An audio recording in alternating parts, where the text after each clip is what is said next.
Hey YouTubers, this is the Gold Standard Caesar 924 coming at you with another video for you guys today.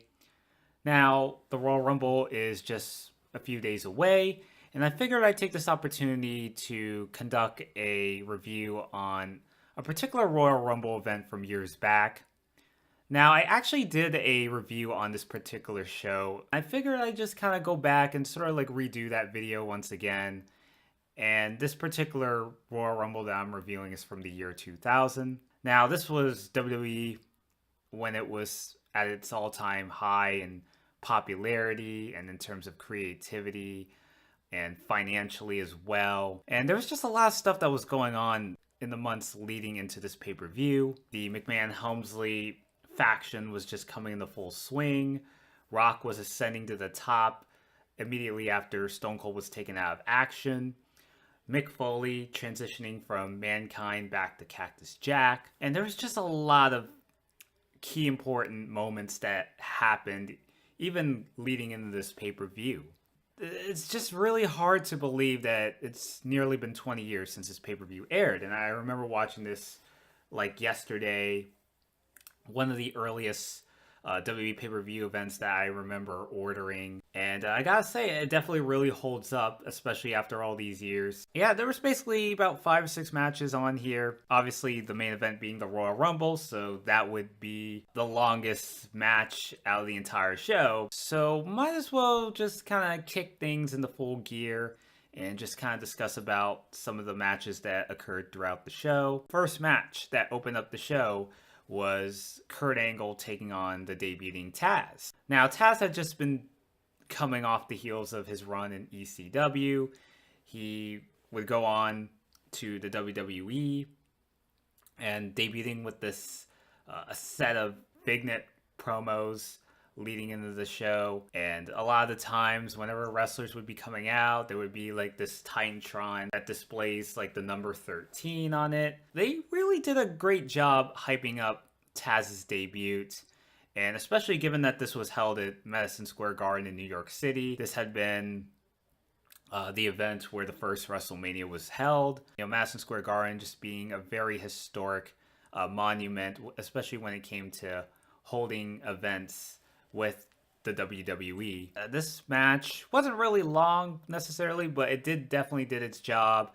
You know, Kurt Angle just coming out there and just pandering to the crowd and even, you know, trash talking them as well, and just showing a lot of his brash arrogance that he should be your role model and that he's all about the 3 I's, you know, intensity, integrity, intelligence. So while all that's going on, Taz's music hits, the crowd just explodes, especially given that this was his hometown. And when Taz went out there and just completely dominated the match and decimating Kurt Angle in the process, just giving him suplex after suplex after suplex, long before Brock Lesnar even popularized that in the first place. But yeah, Taz completely manhandled Kurt Angle, even locks in the Taz mission for Angle to pass out. So therefore, Taz wins the match. So yeah, I definitely thought that, you know, the way that they hyped up Taz was really well done. And the crowd just completely ate it up when he stepped foot in the ring. It's definitely really a shame that Taz's run in WWE wasn't necessarily what a lot of folks were expecting. And you know, Taz just never really seemed to kind of get the same momentum that he got after this event. And I know he would go on to contend for like the hardcore title, and then at some point he ended up getting injured. So then he came back as a heel and started having these very mediocre feuds with Jerry Lawler. He just never really seemed to maintain the kind of momentum that he had when he was in ECW, which is a damn shame, but a lot of it had to do with some of the injuries that he sustained throughout the years that he had been wrestling. So that likely played a huge factor as to why Taz never really kind of got that main event push in the WWE. I mean, they could have at least, you know, gave him like a run with the Intercontinental title. I mean, especially since this was at a time when title belts were changing hands like every week, like on Raw or SmackDown. I'm surprised that they didn't give Taz like a title like the Intercontinental title at least. I mean, I know like he eventually held the hardcore title and the tag titles, but you kind of think that a wrestler like Taz would, be a wrestler that would be a little bigger than what he turned out to be. But it is what it is. And it was still a great moment, especially with the way that they were handling Taz leading the show and really demonstrating his dominance. So I definitely really enjoyed that particular moment. And it wasn't really much of a match, but it really just to kind of really showcase Taz and his, like I said, his dominance. Now, Kurt Angle wasn't necessarily the Kurt Angle that we would end up admiring years later, when he would be like this wrestling machine that would be putting on these sorts of clinic matches. But Angle was just starting off his run in the company, just 2 months into his run, and he was kind of going through that undefeated streak. So I definitely really liked Kurt Angle, especially during his earlier years in the company, where he was just kind of like this goofball that's just so full of himself. And he just came off such a dork, but like a really lovable dork though. But he would definitely evolve as the years went on and becoming kind of like a more serious competitor. And so definitely Kurt Angle's come a long way since then. And it's just very, like I said, it's very a shame that Taz didn't get his run, but I'm not crying over spilled milk necessarily.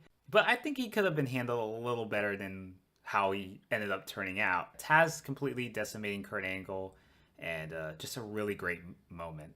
And then we get to a even better match, and this was the first ever tables match between the Hardy Boys and the Dudley Boys. Now, this was at a time when before all these gimmick pay-per-views started coming along, to the point where they would be reserved for those particular pay-per-views, like being a tables match, for instance, that will only be reserved for tables, ladders, and chairs. But at a time like this, a tables match, or any particular match stipulation that you could think of, at a time when you would least expect for those matches to occur. This was a really fun match, and just to see the Hardys really showcasing their acrobatics and doing all they can to wear down the Dudleys. I mean, the Dudleys were also another tag team coming from ECW. I definitely really liked what they were doing in this match. And my favorite part, I mean, there was a lot of really cool spots that were pretty cool that they did. Like where I believe Jeff and Matt did a double team on Bubba Ray in order to get eliminated. Now, the timing did seem a little bit off when they were kind of doing their aerial attacks. And the timing was just, like, they didn't land at the same time when they tried to do that table spot on Bubba Ray. Now, granted, it's a minor nitpick, but there was just something that was a little off, but it was also pretty effective too. And there were some moments where they try to do everything they can to get their opponents through the tables, ensuring that the only way to win the match is to make their two opponents get put through a table. There were some moments where one of the Hardys tried to go for a superplex, and then the Dudleys moved the tables out of the way. And there was also another spot where Jeff Hardy used the steel chair to knock Bubba Ray off the balcony and through a table, not once, but twice. There was an infamous moment where Jeff Hardy did the Swanton bomb off of that said balcony on the Devon in order for him and Matt to win the match. The tables match that they had here was just very groundbreaking and really enjoyable to watch, especially 19 years later. And I remember watching that match the first time around. I was just completely mind blown. And they would repeat that spot again a couple years later when Jeff Hardy did the same exact Swanton bomb off the balcony at Survivor Series 02. Yeah, I mean, it was a pretty noteworthy moment also. And the Hardys would pick up the victory over the Dudley Boys and winning at their own game. So the Hardys and Dudleys would eventually have their series of matches going forward. They would be involved in that triangle ladder match at WrestleMania 2000, as well as the next series of TLC matches that they would be in, along with Edge and Christian. So yeah, I definitely really love this match. And then we get to a bit of a breather. I'm not sure if this was actually before or after this, but there was a swimsuit contest that was being advertised for this event. Long story short, so they had like this infamous swimsuit contest with all the divas that were involved there at the time, like Ivory and Jacqueline, Terry Runnels, just to kind of name a few. Was it? It was like that nurse that was there in the company for a short time. I think her name was Barbara Bush, which I completely forgot about her. I don't think she was even in the company for that long, but there was that EMT doctor named Barbara Bush. Mae Young would also be involved, and she would go on to win the swimsuit contest, and even pandering to the crowd that she was going to showcase her puppies. Even back then, I thought that was just way too provocative. Like, I was like, I can't believe I was actually watching this. And that was so infamous that they even put that in that championship mode in WWF No Mercy in the women's division. I'm not sure if anyone's played any No Mercy for the N64, but they did adapt some of the real life storylines. Some of the storylines that did happen throughout the course of the Attitude Era, and they would implement them into the said championship mode of that particular game. I mean, at the time, I'm like, what the hell were they doing? And I think like Mark Henry was also having a relationship with Mae Young. If there was one thing I'm kind of glad that they ended up moving away from, it was definitely that particular moment where they were always doing like bra and panty matches and, evening gown matches, swimsuit contests. Those particular segments I could just do without. I mean, that segment just was kind of there, just kind of entertain the crowd and just kind of, just kind of give a breathing room coming off of some of the big time matches that were featured on the show. So there you go at that. And rest in peace, Mae Young. All the respect for her. So then we get to the triple threat match for the Intercontinental title. Chris Jericho and Chyna were the co-IC champions, defending the belt against Hardcore Holly. Now this was kind of weird because, Jericho and Chyna had been feuding throughout the tail end of 99. And there was just moments where they just couldn't stand each other's guts. There was a segment where Jericho even kidnapped Chyna or held her hostage and used like a hammer to severely injure Chyna's hand. They go from that to the point where Jericho just completely respects Chyna, like nothing happened. And there was actually a match on SmackDown, I believe, where they had a match and both their shoulders were down at the same time. The referees, there was like 2 referees that came out there to officiate the match, and they weren't exactly sure what happened or who had their shoulders down first. And because of that double pinfall attempt that they did, so instead of just stripping the belt altogether, they basically had Jericho and Chyna pair up as co-Intercontinental champions. Their partnership would segue into 2000, and Chyna being the first female athlete to hold the Intercontinental title, another noteworthy moment to make note of even heading in this event. So they had their thing with Hardcore and Crash Holly, but particularly Hardcore Holly since he was the only Holly member to even be involved in this whole shtick.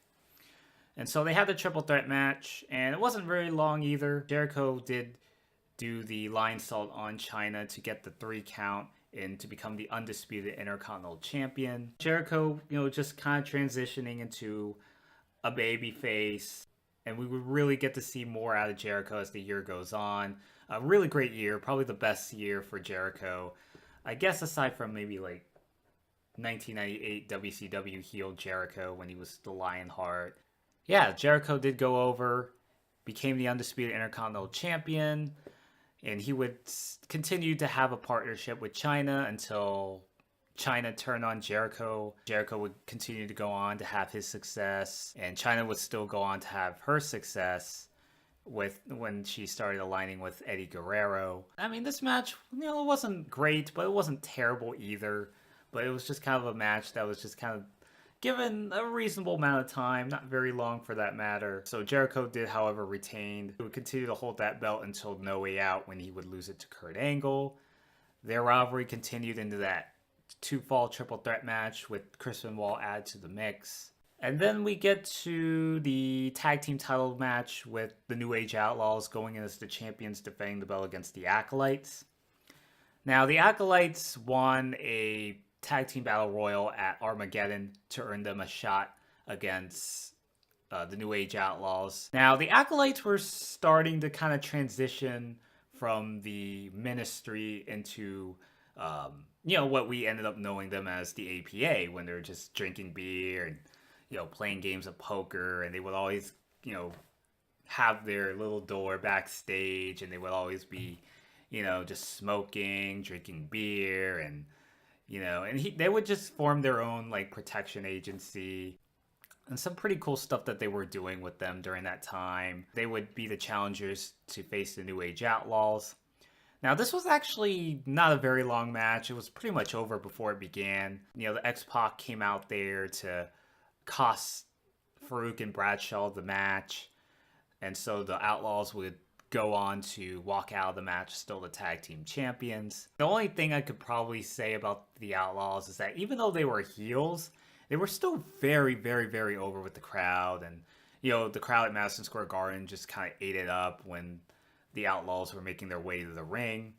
And that would continue when they would both be involved in the 30-man Royal Rumble match. The Outlaws would continue to hold that belt, and then they would lose it to the Dudleys. Billy Gunn would get injured at some point, so then they had to write him off, kick him out of DX, and then he would come back later in the year, repackaged as the One Billy Gunn. Nothing really memorable came out of this match, and the Outlaws retained the tag team titles here. And then we get to the really good stuff, and this was the street fight for the WWF title. Triple H defending the belt against Cactus Jack. Triple H basically won the WWF title from the Big Show on the New Year's Day edition. I think it was the New Year's Eve or the New Year's Day edition of Raw.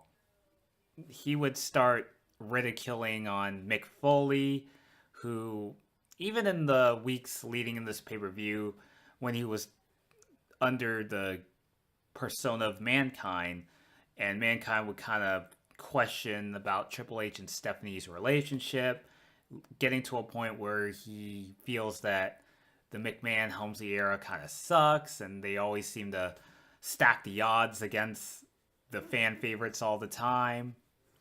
And so a lot of the times leading in this show, Mankind and The Rock would always be put in one-on-one matches together, and then The Rock beat Mankind in a pink slip ladder match, and then Mankind would be forced out of the company, only to come back a week or two later. And then in the weeks leading into that show, Triple H was bringing in a bogus version of Mankind, someone to kind of cosplay as him and just make a complete mockery out of Mankind, and just doing everything he could to strip away of his dignity. After weeks and weeks and weeks of humiliation, on an episode of SmackDown, Mankind showcases his true colors. He takes off his mask and his tuxedo vest, and then reveals the familiar Cactus Jack attire and his overall persona that he was most famous for. That kind of leads us into the match that we have here, the street fight for the WWF title. And to me, this was really where Triple H truly hit his stride as a main eventer.